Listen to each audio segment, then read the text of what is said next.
नेहमीचं भरीत खाऊन कंटाळलात का? मग आज बनवूया अगदी वेगळ्या पद्धतीचं थंडगार आणि चटपटीत दही वांग्याचं भरीत.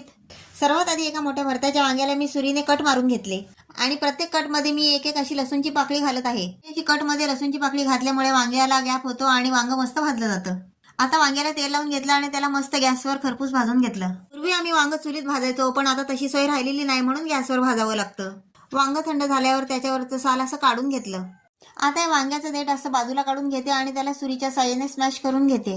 आता मी अर्धी वाटी दही फेटून घेत आहे. आता एका भांड्यामध्ये भाजलेल्या वांग्याचा गर काढून घेऊ. त्यानंतर यात एक बारीक चिरलेला कांदा, 4-5 हिरव्या मिरच्या आणि थोडी कोथिंबीर घालत आहे आणि चवीनुसार मीठ पण घातलं आहे. आता आपण यात फेटलेलं दही घालून घेऊ आणि सर्व वस्तू चमच्याच्या साहाय्याने मस्त कालवून घेत आहे.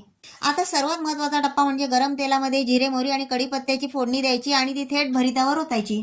हे सगळं व्यवस्थित मिक्स करायचं. तयार आहे टेस्टी दही वांग्याचं भरीत. पोळी किंवा भाकरी सोबत हे अप्रतिम लागतं. तुम्ही पण बनवा आणि सबस्क्राईब करा.